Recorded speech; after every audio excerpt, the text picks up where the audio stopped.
Yes my people, ndabakunda cyane, ndabakunda ekaze kandi kuri page yacu ya Facebook, murashobora kudukurikirana kandi kuri Instagram ku izina rya Norai, mukashobora kudukurikirana kuri channel yacu ya YouTube ya Norai +257 Burundi, mukaraba ibihavugirwa. Hari utuntu twinshi tw'ubwenge hamwe n'utuvideo twinshi dushimishije cyane. Uno munsi turanyaruka tuje ku kandi kantu ka kabiri, akantu k'ubwenge ka kabiri, aho abantu benshi birirwa baravuga ati baratwibye ntuze konti yacu ya Facebook, barayihakinze, hari abayikoresha tutabizi.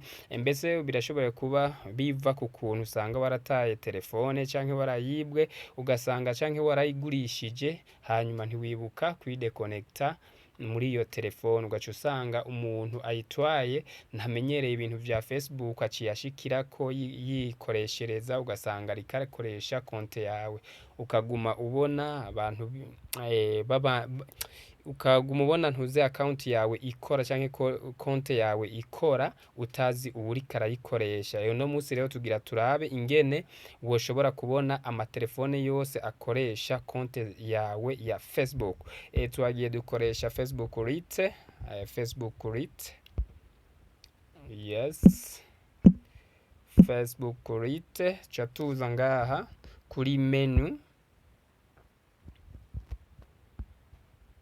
tuza ngaha kuri menu,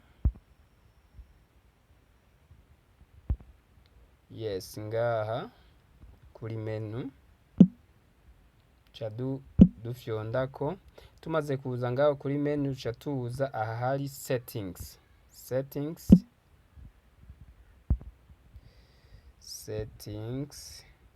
yes, kuri settings, yes, niho tuca dufyonda. Tumaze gufyonda kuri settings tuca tuza aha hari account center,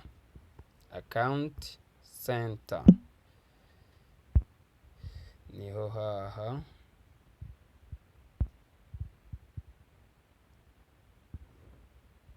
aha, yes, account center niho tuca dufyonda. Ye tumaze kuza kuri account center tuca tuza ngaha kuri password and security,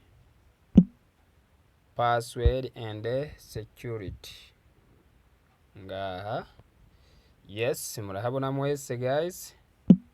Yes, tumaze kuza tuca tuhafyonda password and security.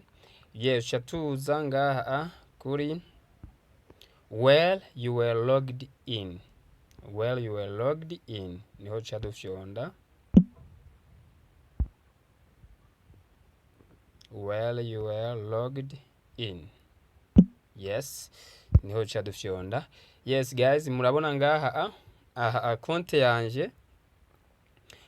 yanje ya Norai iriko irakoreshwa n'iyi telefone mubona ya mbere, yes, n'iyi telefone ya mbere mubona ngaha, niyo iyi ngaha. Iyindi ya kabiri, iyi niyo ndiko ndakoresha ubu.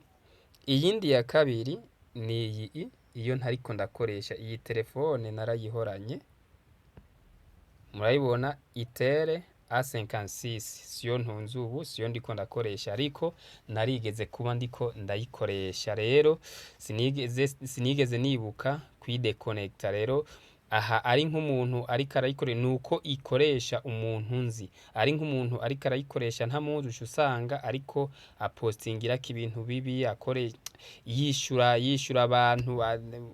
abantu atazi, ababwira ibitandukanye, urumva aposting ibyo yishakiye, ugasanga ariko arayikoresha nka gwiwe, mbese ugasanga no kuyinyiba barayinyivye.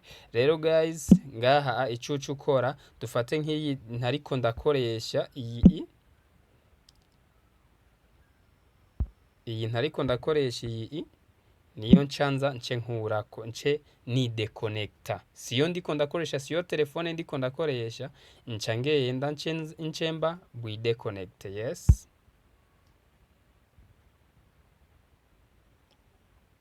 yes, murabona Itel A56 localisation igihe nayi deconnectako yari Dar es Salaam Tanzania, Novembre itariki 15 2020.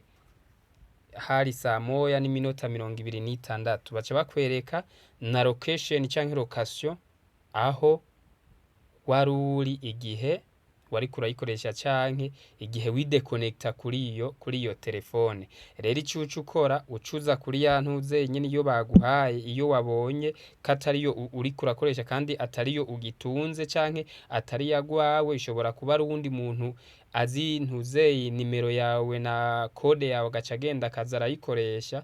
Ucuza rero ngaha, ucuza ngaha kuri iyi itere ya 56 kubera atariyo ndiko ndakoresha, atari gwanje.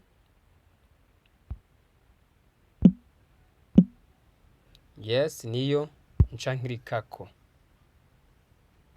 Yes, murayibona niyo yiyi ngaha. Ninjiye kuri itere A56 n'igihe nayinjirako baca batwereka rero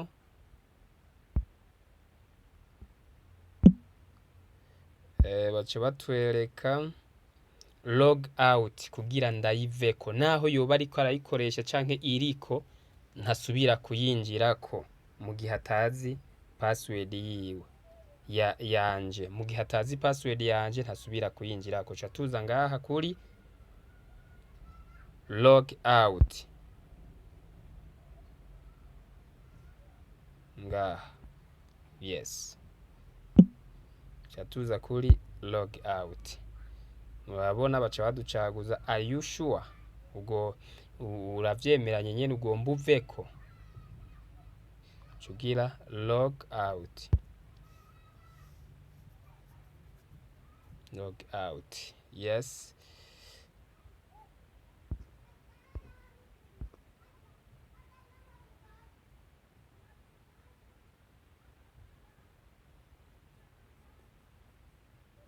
yes, aha tuba twamaze kuyivako.